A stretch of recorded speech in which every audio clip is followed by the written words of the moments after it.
चट्टागांग की तरफ आहिस्ता रवि से सही सफर जारी था। ऊपर क्या कुछ हो रहा था मुझे कुछ इल्म नहीं था। मैं तो नीचे जहाज की तह में जानवरों वाले कुशाता गोशे में पिंजरे में बंद था।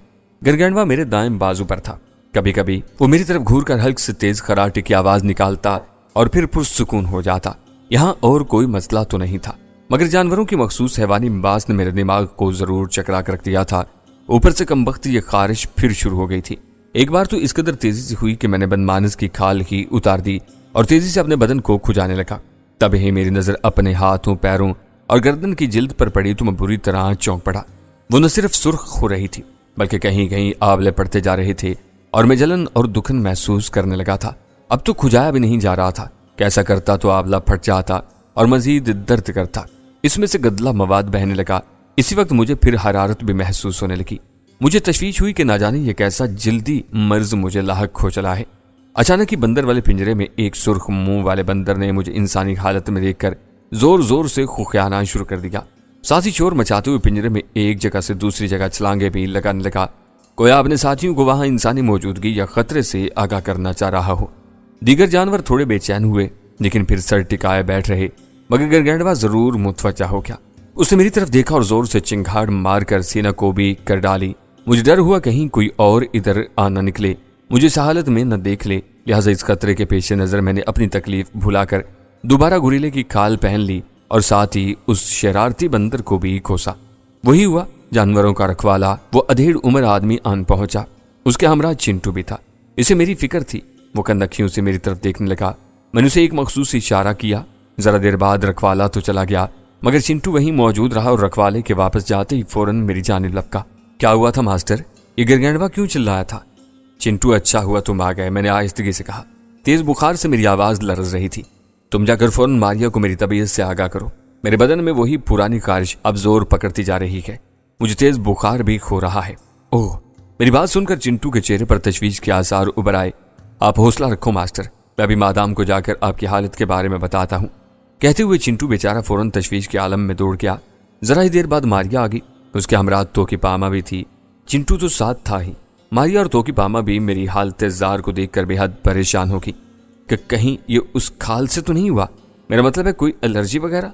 तोकी पामा बोली, नहीं, ये लेदर की खाल नकली है। मारिया ने नफी की, ये मुझे खाल पहनने से पहले ही थी। क्या भूल गई? तुम ही ने तो मुझे 1-2 दिन पहले एंटी एलर्जिक गोली दी थी। इस वक्त तकलीफ थोड़ी थी मगर आज मैं अपना जुमला पूरा नहीं कर सका और मुझ पर शदीद बुखार के सबब कभी भी तारीख होने लगी। अभी तो हम खुशकी से दूर हैं। चट्टागांग के साहिल पर पहुंचने तक चंद घंटे मजीद लग जाएंगे। मारिया तफक्कुर से बोली, लेकिन ठहरो, मैं वही गोलियां दोबारा ला कर देती हूँ, एस्प्रिन भी लाती हूँ। कहते हुए मारिया ऊपर दौड़ गई। चिंटू और तोकी पामा मेरे पास बैठे मुझे तसल्लियां देते रहे। मुझे पूरा यकीन हो चला था कि यह हथनी के गोबर के ढेर में छुपने के सबब हुआ था। इस गलाजत की तजाबियत से मुझे एलर्जी सी हो गई थी। हालांकि मैं बाद में अच्छी तरह से साबुन रगड़ रगड़ कर नहाया भी था। थोड़ी देर बाद मारिया लौटी तो वो एक पूरा बड़ा सा प्लास्टिक का गोल डिब्बा ले आई थी जिसके अंदर मुख्तलिफ अमूमी अमराज की दवाएं थी। इसने मुझे एंटी एलर्जिक और बुखार की गोलियां निकाल कर दी। वो मैंने फौरन पानी से निगल दी, लेकिन अब इनसे भी मामूली ही अफाका हो रहा था और वो भी बहुत थोड़े वक्फे से। मादाम, मेरा ख्याल है सोहराब को ऊपर ही किसी कैबिन में ले जाया जाए। तोकी पामा ने मेरी हालत को देखते हुए मारिया को मशवरा दिया। करना तो यही चाहिए, मारिया परेशानी से बोली, लेकिन इसमें खतरा है। कोस्ट गार्ड और पोर्ट पर कस्टम चेकिंग का मसला पैदा हो जाएगा। जानवरों के पिंजरे में तो ये बाजानी निकल जाएगा, लेकिन नहीं, ऐसे ही ठीक है। मैंने दरमियान में मारिया की बात से इत्तिफाक करते हुए कहा, मेरे पास सफरी कागजात नहीं है, मैं बर्दाश्त कर लेता हूँ, वरना मुसीबत में पड़ गया तो और काम खराब हो जाएगा। बहरहाल यही तय हुआ। सफर जारी रहा। चिंटू अब मुस्तकिल मेरे साथ ही रह रहा था। वही मेरी तीमारदारी करने लगा। कोस्ट गार्ड की चेकिंग का वक्त भी आया तो मारिया ने आकर हमें खबरदार कर दिया। मैंने खाल पहन ली। अपनी हालत को मैंने बर्दाश्त कर रखा था। थोड़ी देर गुजरी, ऊपर से भारी कदमों की आवाज उभरी। मैं धड़कते दिल से पिंजरे के अंदर गोरीले की खाल पहने बैठा रहा। 3-4 इंडियन कोस्ट गार्ड के आदमी जानवरों का ये निचला गोशा चेक करने उतरे। इनकी मौजूदगी पता देती थी कि हम इंडियन सी चैनल में दाखिल हो चुके हैं। मारिया और तोकी पामा भी साथ थे, लेकिन मैंने देखा कि इनके हमरा सैडी भी था। मेरा दिल तेजी से धड़कने लगा। अगर इन्हें मुझ पर शुबा हो जाता तो मुझ समेत मारिया पर भी मुसीबत आ सकती थी। इस पर इंसानी स्मगलिंग का बड़ा संगीन केस बन जाता, बल्कि इसका लाइसेंस भी कैंसिल हो जाता। कमबख्त वही सुर्ख पेशानी वाला शरारती बंदर जो पहले ही मुझे खाल और कभी खाल के बगैर इंसानी सूरत में देख चुका था, मेरी तरफ देख देख कर शोर मचाने लगता। लेकिन शुक्र रहा कि ऐसा कुछ नहीं हुआ। इंडियन कोस्ट गार्ड के एहलकारों ने जानवरों के पिंजरों का सरसरी जायजा लिया। जानवरों के साथ मैंने भी कुछ बेचैनी का इजहार किया था। इसके बाद वो चले गए तो मैंने बेइख्तियार सुकून का सांस लिया। थोड़ी देर बाद मैंने खाल उतार दी और बदन खुजाने लगा।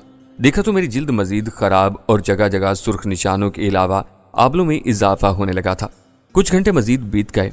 चिंटू ने आकर मुझे खुशखबरी सुनाई कि अब हम इंडियन समुद्री हदूद अबूर करके बे ऑफ बंगाल में दाखिल हो चुके थे और अब चिटागांग की बंदरगाह ज्यादा दूर नहीं रही थी।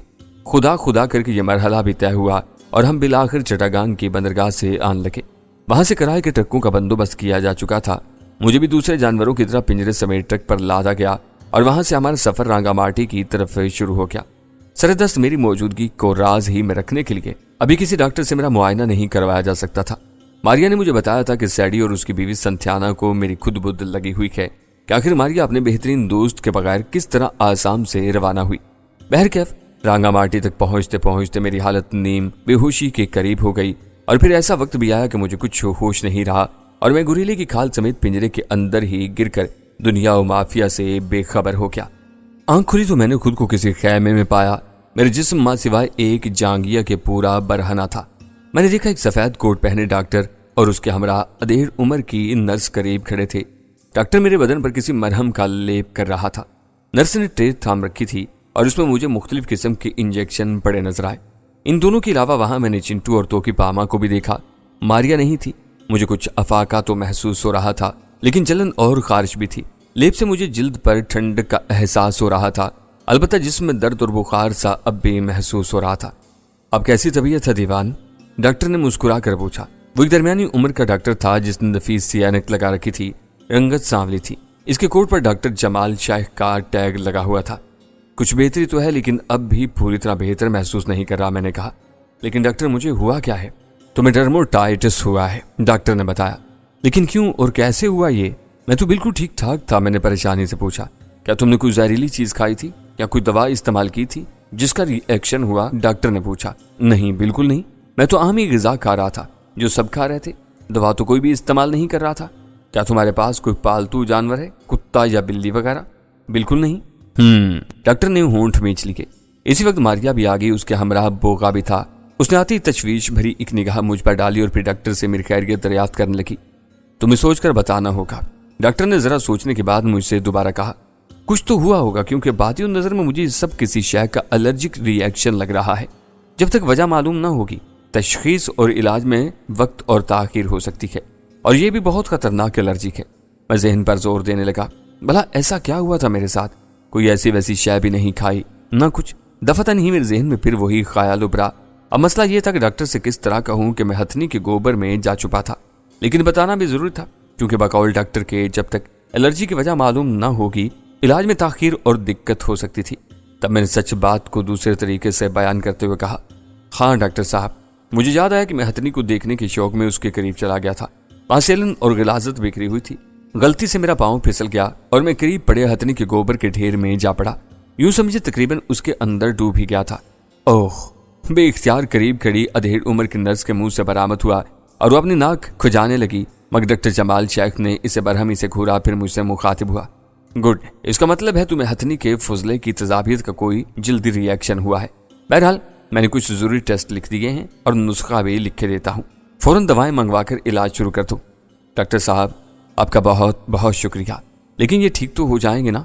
मारिया ने फिक्रमंदी से पूछा। इलाज जारी रखें। टेस्टों के लिए मैंने ब्लड सैंपल ले लिया है। खून की रिपोर्टें आ जाएं, इसके बाद इलाज में मजीद आसानी हो जाएगी। ताहम बेफिक्र रहें, इनका मर्ज मुताद्दी नहीं है, डॉक्टर ने कहा। मारिया ने उसे फीस देकर शुक्रिया अदा किया और रुखसत कर दिया। डॉक्टर अपनी गाड़ी में आया था। नर्स के साथ वापस लौट गया। बाद में मालूम हुआ कि रांगामाटी में मानसी के करीब इन्होंने जहां अपना पड़ाव डाला था, डॉक्टर जमाल का क्लिनिक वहां से करीब ही था और घर भी क्लिनिक के ऊपर था। मारिया ने फौरन कुछ रकम बोगा को दी और डॉक्टर का नुस्खा भी उसे थमा कर दवाएं लेने भेज दिया। तुम अब कैसा महसूस कर रहे हो सोराब? मारिया ने मेरे करीब आकर बड़ी अपनायत और प्यार से पूछा। कुछ बेहतरी तो है मगर अभी खुद को पूरी तरह ठीक महसूस नहीं कर रहा, मैंने होले से कहा। क्या हम खैरियत से अपनी मंजिल तक पहुंच चुके हैं? हाँ, हम रांगामाटी में मानसी के करीब अपना डेरा डाल चुके हैं, मारिया ने मुस्कुराकर बताया। कैसी अजीब बात है मारिया, कितनी तगोदो और कठिन मराहल तय करके यहाँ तक पहुंचा तो मेरी हालत मंजिल के करीब पहुंचकर खराब हो गई। मेरे लहजे में दुख और हसरत थी। تم فکر نہ کرو، جلد ٹھیک ہو جاؤ گے۔ ماریا نے مجھے تسلی دی تو توکی پاما اور چنٹو بھی میرے قریب آ گئے۔ تمہاری موجودگی ابھی تک راز میں رکھی گئی ہے ماسٹر، چنٹو بولا، بس تم جلدی سے ٹھیک ہو جاؤ۔ میں اس کی طرف دیکھ کر پھیکے انداز میں مسکرا دیا۔ روانگی کا کیا بنا؟ میں نے پوچھا، لیکن زیادہ دیر شاید یہ راز چھپا نہ رہ سکے۔ ذرا دیر بعد ماریا نے کہا، سیڈی، سنتھیانا اور ان کے جاسوس ساتھی میری ٹوہ میں ہوں گے، کیونکہ میں نے اپنے بارے میں یہ بات مشہور کر رکھی ہے کہ میں بیمار ہوں۔ ابھی ماریا نے اتنا ہی کہا تھا کہ اچانک دو افراد بڑے دھڑلے سے اندر داخل ہوئے۔ ہم چونک پڑے، لیکن اگلے ہی لمحے ہم سب کے چہرے دھواں دھواں ہو گئے۔ وہ دونوں سازشی سیڈی اور سنتھیانا تھے۔ ان کے منحوس چہروں پر بڑی تنزیہ اور منافقانہ مسکراہٹ تھی۔ اوہ مسٹر دیوان بیمار پڑے ہیں؟ ہمیں تو بتایا گیا تھا کہ مادام بیمار ہیں، سنتھیانا نے مکارانہ مسکراہٹ تلے کہا، اور ہم تو مادام کی بیماری کا سن کر اس قدر پریشان اور فکر مند ہوئے کہ یہ سنتے ہی سیدھا ادھر چلے آئے۔ سیڈی نے بھی اسی انداز کا تنزیہ لقمہ دیا اور میری طرف اپنا چہرہ ذرا ترچھا کیے دیکھتے ہوئے مکاری سے مخاطب ہوا، اور تم تو پولیس دیکھتے ہی رفو چکر ہو گئے تھے، لیکن شاید مادام کی محبت اور ان کی خوبصورت یادوں نے تمہیں یہاں بھی آنے پر مجبور کر دیا ہوگا، ہے نا؟ Shut up! تم دونوں کو بغیر اجازت یوں اندر آنے کی جرت کیسے ہوئی؟ ماریا جو اب تک سنبھالا لے چکی تھی، ان کی اس طرح آمد پر برہمی سے بولی، معاف کیجیے گا مادام، ذرا آہستہ بولیں، پولیس نے سن لیا تو یہاں دوبارہ چھاپا پڑ سکتا ہے۔ سیڈی مکاری سے بولا، ہمیں تو آپ کی فکر کھا گئی، دوڑے چلے آئے اور اجازت کا بھی خیال نہیں رہا۔ اپنی بکواس بند کرو اور یہاں سے دفع ہو جاؤ۔ ماریا نے شعلہ بار نگاہوں سے ان دونوں نمک حراموں کو گھورتے ہوئے کہا، میں دوہری پریشانی اور مصیبت کا شکار ہو گیا تھا، ایک بیماری اور دوسرا اپنی یہاں موجودگی کا راز آشکار ہونا۔ مادام، سیڈی کا چہرہ یکدم سنجیدہ ہو گیا اور اب وہاں کمینگی کے آثار حویدہ ہونے لگے۔ اسی لہجے میں بولا، آپ پرانے نمکخواروں کے ساتھ یہ اچھا سلوک نہیں کر رہی ہیں، آخر ہم نے بھی اس چھوٹی سی دنیا کو اپنے خون سے سینچا ہے۔ ہم دیکھ رہے ہیں کہ دن بدن تم کسی غیر کی دوستی کے سبب ہم سے ایسا سلوک کرنے لگی ہو۔ سنتھیانا نے بھی ماریا کو گھورتے ہوئے درستی سے کہا، اس کا اشارہ میری طرف تھا، مسٹر کلارک نے کبھی ہمارے ساتھ ایسا سلوک نہیں کیا تھا، مگر تم دونوں کتنے میرے وفادار ہو یہ میں خوب جان چکی ہوں۔ اوکے مادام، سیڈی بولا، آپ اس وقت غصے میں ہیں، چلو ڈارلنگ ایک بات یاد رکھنا تم دونوں۔ ان کے پلٹنے سے پہلے ماریا نے انتباہی انداز میں ان سے کہا، مجھے اندازہ ہو چکا ہے کہ ہمارے چندر گھاٹ والے پڑاؤ پر پولیس نے کیوں اور کس کے کہنے پر چھاپا مارا تھا۔ اگر یہاں اس نئے پڑاؤ پر بھی دوبارہ ایسا ہوا تو اس سرکس میں تو کیا، اس پڑاؤ میں بھی ایک منٹ کے لیے میں تم دونوں کو برداشت نہیں کروں گی۔ مادام، سنتھیانا نے کچھ کہنا چاہا مگر سیڈی نے بیوی کو بازو سے تھام کر خاموش کرا دیا اور پھر دونوں واپس پلٹ گئے۔ شکر ہے، میں تو ڈر رہا تھا کہ تم تیش میں آ کر ان کی اصلیت نہ ظاہر کر ڈالو۔ ان کے جاتے ہی میں نے ماریا سے کہا، اتنی بے وقوف نہیں ہوں میں۔ ماریا پلٹ کر میری طرف دیکھتے ہوئے بولی، میں جانتی ہوں اگر میں ان کے منہ پر ہی فوراً ان کی اصلیت ظاہر کر دیتی تو پھر یہ کھل کر دشمنی پر اتر آتے اور ہمارے لیے مزید پریشانی اور مسائل کا سبب بنتے۔ گڈ مادام، چنٹو جوش مسرت سے بولا، آپ بھی ان دونوں سازشیوں کو خوب سمجھ چکی ہیں۔ توکی پاما بولی، مادام ابھی ہم پر نازک وقت ہے، ان دونوں کو بعد میں سبق سکھا دیں گے، ابھی اصل پریشانی مسٹر سہراب کی صحت یابی کی ہے۔ میں سب سمجھ رہی ہوں، اس لیے میں نے مصلحت سے کام لیا ہے۔ ماریا نے ایک ٹھنڈی سانس بھرتے ہوئے کہا، میرا خیال ہے اب وہ دونوں سازشی بھی اپنے ہیروں کی فروخت اور سرکس کمپنی پر قابض ہونے کی سازش کی تکمیل تک اسی طرح مصلحت سے کام لینے پر مجبور ہوں گے۔ میں نے کہا، لیکن ماسٹر پھر بھی ان دونوں پر اب کڑی نگاہ رکھنا ضروری ہو گیا ہے، چنٹو بولا، اور یہ کام میں اور بوگا اسی دن ہی سے کرنے لگے ہیں جب سے ان دونوں کی اصلیت ظاہر ہوئی ہے۔ توکی پاما بولی، لیکن مجھے گہری تکفیر نے گھیر لیا تھا۔ سیڈی اور سنتھیانا غضب کے سازشی ذہن کے مالک تھے، بڑی مکاری کے ساتھ اور موقع محل دیکھ کر پینترا بدلتے تھے۔ تاہم بنگلہ دیش برادر اسلامی ملک تھا، انڈیا کی بنسبت مجھے یہاں خطرہ کم ہی تھا، لہذا موجودہ صورتحال کے پیش نظر میں نے سیڈی کی مسٹر ڈلہوزی نامی انڈین اسمگلر کے ساتھ ہونے والی خفیہ ڈیل کے متعلق ایک لاہ عمل تیار کر لیا تھا۔ یہ منصوبہ اگر کامیاب ہو جاتا تو ڈلہوزی سمیت سیڈی بھی قانون کے نرغے میں آ جاتا۔ ماریا سمیت سب نے میرے اس منصوبے پر ساتھ کیا۔